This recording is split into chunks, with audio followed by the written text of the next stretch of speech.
This is one piece of a larger case. We have to look elsewhere. For example, we have in a universe that has a beginning, but it also appears to be fine-tuned for life. This has been a perplexing problem for atheists for a number of years. As a matter of fact, Antony Flew, when he first became a theist, a deist probably, he did so because of this problem. We're in a universe that appears to be tampered with. I worked a case one year where a lady died in the upper floor bedroom of her house.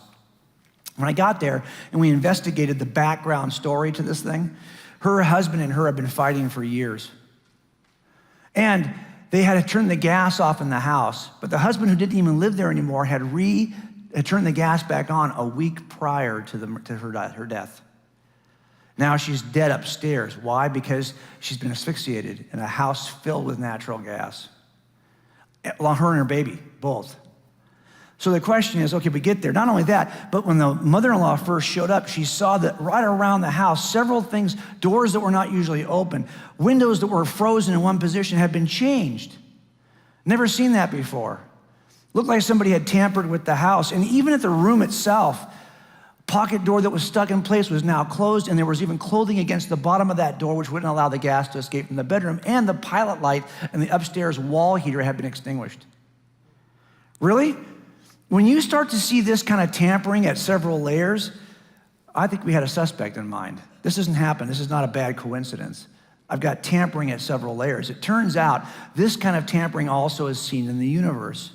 At the foundational level, you see it even at the laws of just weak and strong nuclear forces at the center of the atom.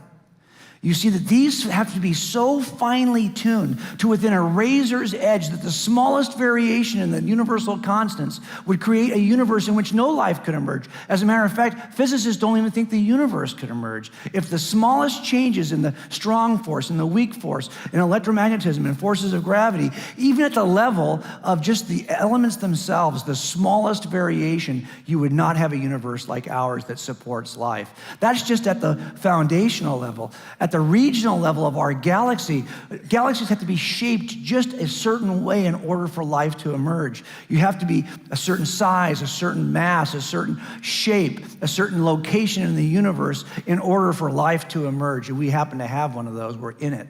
As a matter of fact, at that same regional level, the star system you happen to be in has to be arranged a certain way, with a certain shape, a certain number of planets, a certain location within the spiral arm. Too close, too far out doesn't work. These are fine-tuned constants that have to be present at the regional level. And then when we get to our planet, oh my gosh, there are certain criteria for the planet that have to be in place. You know, the idea of a planet that supports life is crazy, given what's required.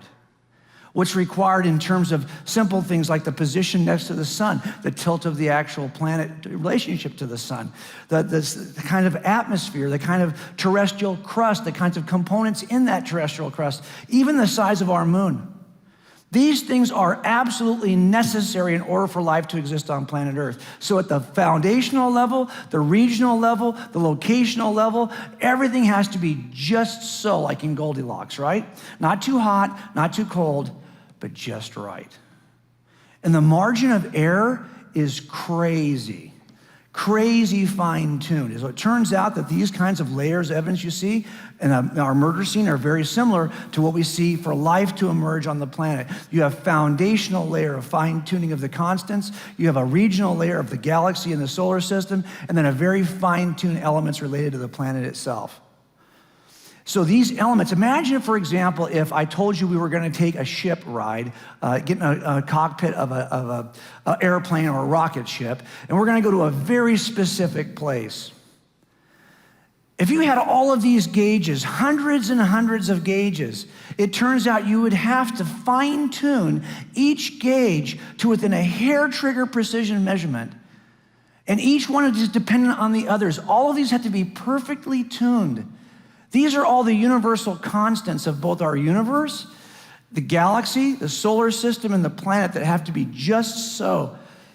And if there's a small variation on any one of these, life does not emerge on planet Earth, anywhere in the universe. This kind of thing is really hard to understand how it could be so. I'm going to tell you something. I did this little illustration for you. I didn't even do half of the fine tuning that's required. I didn't have space on this cockpit to do what really is required. The number of universal constants is staggering, and they are all geared toward a certain destination in mind. The destination is a planet that supports the kind of life that you and I experience. Very unique. In fact, I'm trying to quote mostly atheists here. The unique nature of the fine tuning is disturbing for those who don't believe in a fine tuner. Even, you'll see people say things like this: it's shocking to find how many of the familiar constants of the universe lie within a very narrow band that makes life possible. If a single one of these accidents were altered, stars would never form, the universe would fly apart, DNA would not exist, life as we know it would be impossible, Earth would flip over or freeze, and so on. A little bit dramatic, but you get the point. This stuff is incredibly fine-tuned. How do we explain it? Well, there's only a couple of ways to explain it by staying inside the room. One way is simply to say, hey, maybe it's just chance. Really? Okay, can you imagine if I walked into that scene at the house and I said, wow, I see some things, but it's probably just chance. No investigation, let it go. I think you'd say I was derelict of duty. You'd say you need to investigate. That doesn't look like chance to me. This ignores the incredible fine-tuning of the universe altogether. Or you might say, well, maybe there's some kind of physical necessity. Maybe the laws have to be set that way because any variation would be physically impossible. Not true. Physicists themselves will say, no, the fine-tuning of the universe does not have to be this way.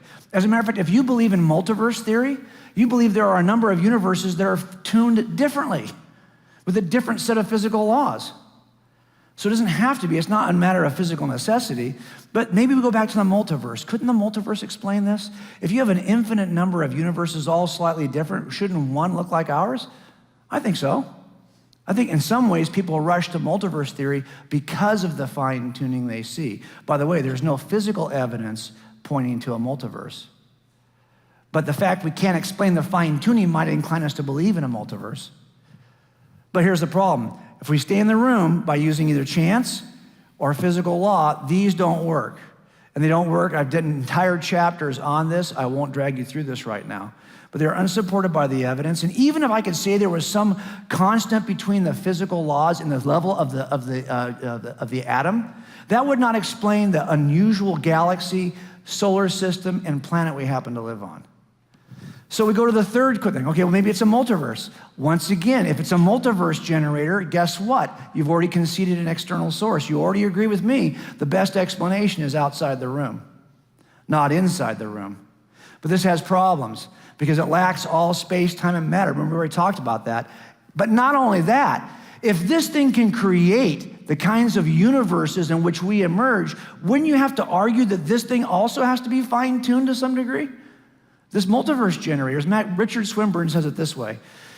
He says, look, any proposed multiverse mechanism, like that pot of boiling water, needs to have a certain form rather than innumerable possible other forms, and probably constants too that need fine-tuning in the narrow sense. So that all you've done is kick the problem of fine-tuning down the road, but you still have to account for fine-tuning. So you have two things. You have two pieces of evidence. If there happens to be an all-powerful fine-tuner who's got a purpose in mind, that would explain this, but he'd have to be outside or it, whatever this is, a force, whatever it is, would have to be outside the room.